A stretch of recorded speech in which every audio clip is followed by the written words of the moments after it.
So, hello and welcome. So, in this video, we're gonna talk about mass or inertia element in vibration engineering. So, mass or inertia element, meron lang po tayong dalawang formula, tatandaan, which is kinetic energy in translational, wherein kinetic energy in translational is equals to 1 half mx dot squared, and dot po dito, where x dot came from dx over dt. Then, yung next po is yung rotational, wherein kinetic energy is 1 half second mass moment of inertia, o yung J, and theta dot squared, wherein theta comes from the angular velocity, kaya nga po theta is rotational po kasi siya. Kaya angular velocity niya from d theta over dt. So, ang basic concept lang naman po dito sa mass or moment of inertia is, for example, meron kang isang body na merong center of gravity and na-displace yung center of gravity na yon or karoon ng rotation, dun nagkakaroon ng kinetic energy. So, bigay tayo ng isang example. Yun nga po, example, meron tayong body with center of gravity. Yan, meron po siyang, of course, mass and second mass moment of inertia at point A. So, pag yung body na yan, na-displace yung center of gravity niya from point A to, let's say, point B,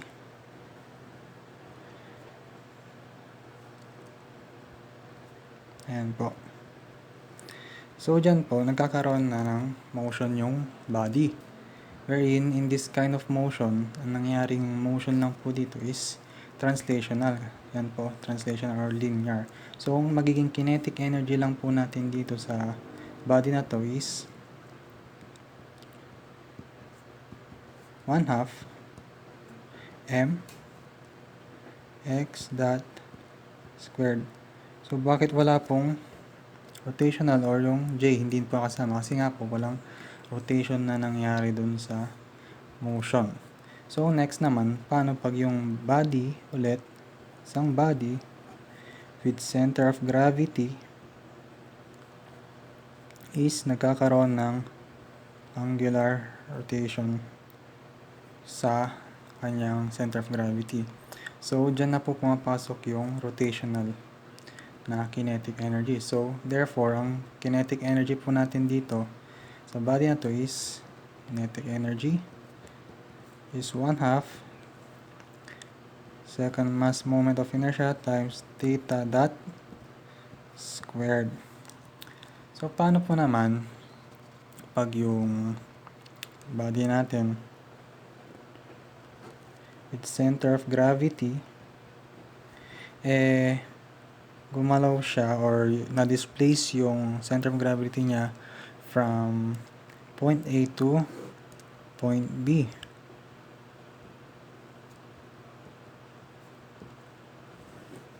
And at the same time, nagkakaroon po siya ng rotation habang papunta sa point B.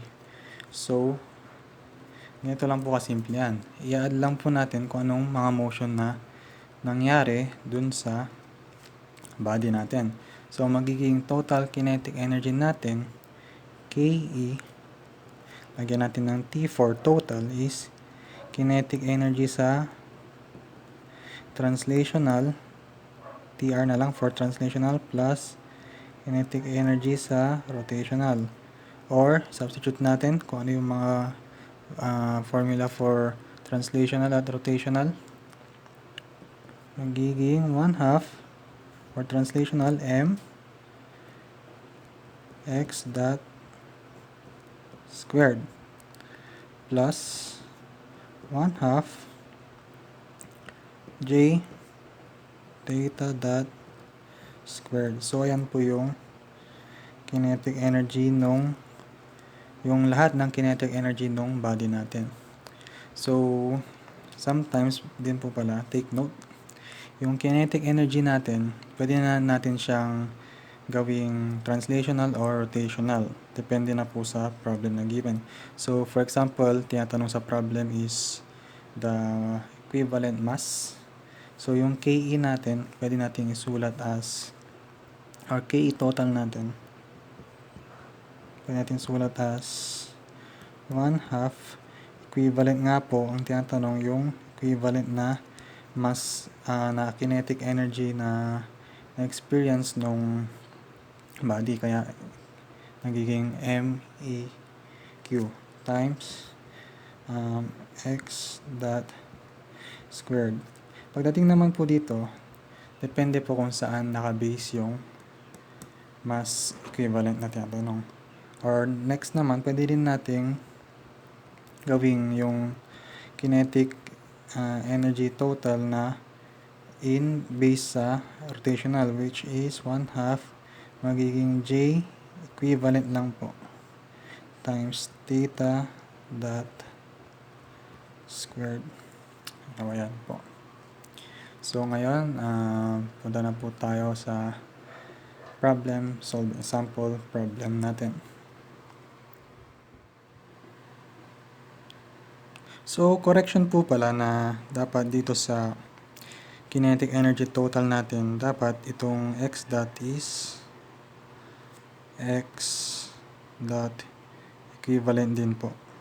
Kasi nga po pala is yung total or yung equivalent nung x dot na galing dito sa, or yung the whole system. Same is true pag dun sa based on rotational, yung theta dot is dapat theta equivalent din po. So, tandaan pag yung sa problem tinatanong is equivalent mass, ito po yung magiging kinetic energy total natin. Kasi base siya, pag sinabing equivalent mass,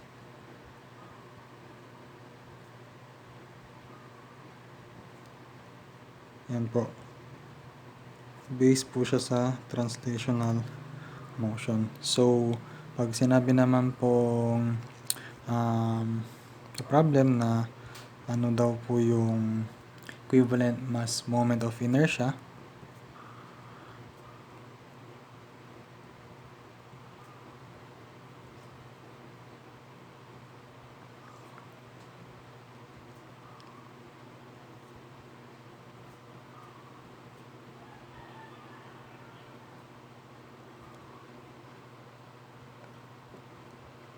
yan po, base po siya sa rotational motion or mass moment of inertia po.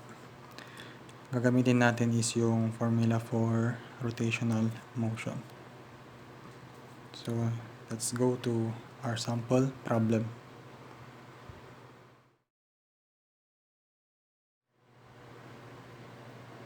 So, sample problem number 1 po tayo sa mass or inertia element.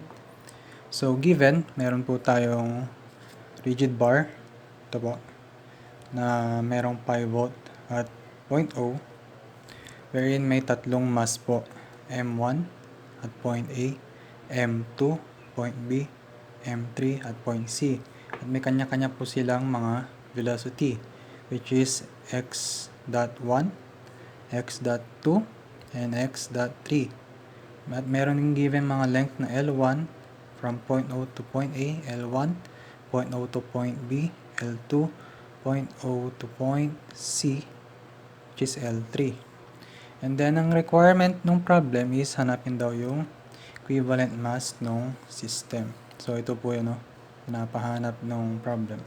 Dito daw yung equivalent mass nung tinatanong sa problem.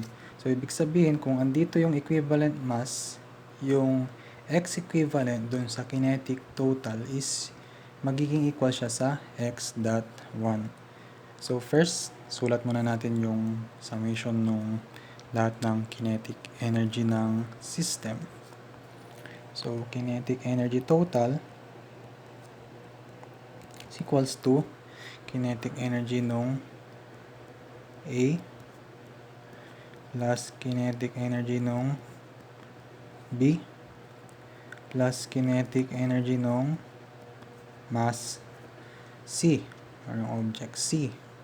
So, mapapansin natin na lahat ng motion nung tatlong mass is translational lang, pataas po.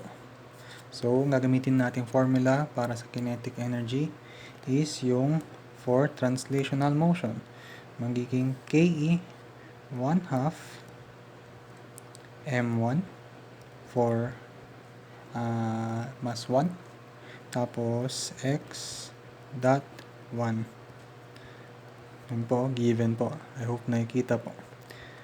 Plus 1/2 mass 2 x dot 2. Oh, huwag mo kalimutan po, lagyan ng squared. Then, para sa kinetic energy 3, 1/2 m3 x dot 3 squared. So, yan. Tapos na po natin isulat yung mga kinetic energy ng system. So, ano nga po bala ang tinatanong? Equivalent mass. So, ang kinetic energy total natin is 1/2 mass equivalent. Yan po yung hinahanap times x equivalent squared. So, sabi pero sa problem, ang hinahanap lang is mass equivalent. So, kailangan nating tanggalin or cancel out yung x equivalent para mahanap yung mass equivalent. So, paano nga po ba natin hanapin yon?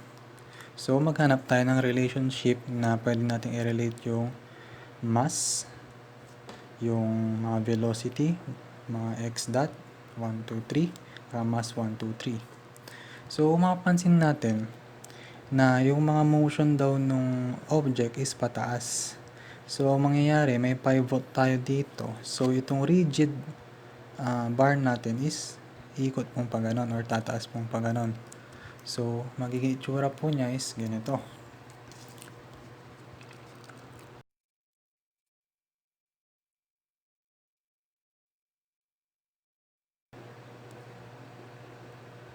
So, ayan po.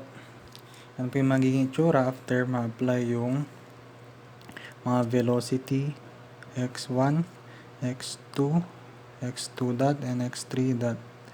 So, ang mangyayari po, magkakaroon po ng maliit na theta na angle po dun sa rigid bar. So, from this point na yung bar is naka-horizontal, umangat po siya at a certain degree, which is small lang naman, small degree of inclination. So, ang nangyayari ngayon, kakaroon ng angle. Tapos, yung A, napunta dyan sa A prime, B, napunta sa B prime, C, napunta sa C prime. So, ngayon, paano natin i-relate yung mga x.1, x.2, saka x.3. So, pwede natin siyang i-relate gamit ang trigo, which is magsa-sine po tayo. Which is sine theta. Sa unang triangle muna tayo, takpan po natin itong B saka C muna. Yan, sa A muna. Ang sine theta natin is, yan po, x.1 over opposite over hypotenuse, yung L1. Sa second triangle naman po, sa mayroong B, ano po yung sine theta natin? Sine theta is x dot 2 over L2. Sa pangatlong triangle po, yung whole triangle, magiging sine theta is equals to x dot 3 over L3. So, anong mapapansin po natin? Same po lahat ng sine, di po ba? So, pwede natin sabihin na x dot 1 over L1 is equals to x dot 2 over L2 is equals to x dot 3 over L3 ay equal po sila lahat. Kasi po, galing po sila lahat sa sin theta. So, ngayon, ano nang gagawin natin? Matatandaan po natin na sabi sa problem is x equivalent is equals to x1. So, therefore, gagawin natin in terms yung x2 saka x3 sa x1 para yung x equivalent po dito is maka-cancel kasi nga po ang x equivalent is equals to x1. So, i-manipulate natin itong first two expression natin. So, x dot 2 is equals to cross multiply yung L2 dun sa taas, magiging x dot 1 L2 over L1. So, ito yung first gagamitin natin para ma-substitute po dito sa equation natin na or yung working equation natin ng total kinetic energy. Then next, i-relate natin si x3 sa x dot 3 sa x dot 1. So, x dot 3, ganun lang din po yung third saka first expression, cross multiply mo yung L3 dun sa numerator ng x dot 1 times L3 over L1.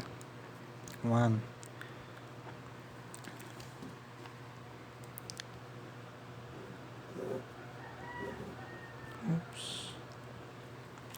So ngayon, let's substitute yung mga na-solve nating relationship ng x dot 2 saka x dot 3 para ma-cancel lahat ng x dot 1. Pagdating po dito, wala na tayong kailangan gawin kasi x dot 1 na po siya. So let's try kung maka-cancel na po ba lahat yung x dot 1 or yung x equivalent din para mahanap natin yung mass or equivalent mass. So sulat natin ulit yung equation natin dito sa baba. 1/2 m equivalent, ang x equivalent daw is x dot 1. So isulat na po natin x dot 1 equals first expression sa right side ng equation 1/2 m1 x dot 1. Huwag po pala nakakalimutan, may squared. May squared po lahat ng mga yan. So, plus yung second expression sa right side ng equation is 1/2 m2. Ano po yung x dot 2? Yung na-solve natin. Ito po. Substitute natin. X dot 1 L2 over L1. So, next, third expression sa right side ng equation. 1/2 m3. Tapos ang x3, na-solve natin as x dot 1 L3 over L1.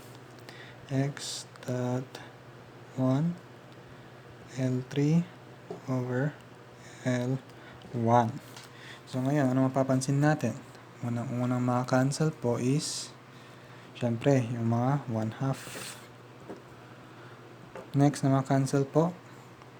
Oops, huwag pong kakalimutan pala. Naka-squared. Tandaan, huwag kakalimutan yung mga squared para hindi po magkamali. So, next na maka-cancel yung mga ano po, x1. So, x dot 1, cancel. Yung x dot 1 dito, pag distribute mo yung exponent na to, maka-cancel po. The same is true with the third expression. So, cancel na po dito yung x dot 1. So, anong matitira na lang po sa left-hand side ng equation? Yun na po yung equivalent mass. So, equivalent mass equals to M1 plus M2 Distribute na po natin yung exponent. Or kahit hindi na lang po, para simplify lang. L2 over L1 squared plus M3 L3 over L1 squared. So, yan po. Tapos na po ang ating problem. Ito wala po ang magiging final answer natin. Dahil nahanap na po natin si equivalent mass na required po ng problem. So, ang kadalasang problem lang po dito is yung paano mo i-relate yung mga x.1, x.2, x.3, and so on sa x equivalent. Yun lang naman po ang tricky po sa pag-solve ng mga problem sa mass or inertia element. So, yun na po.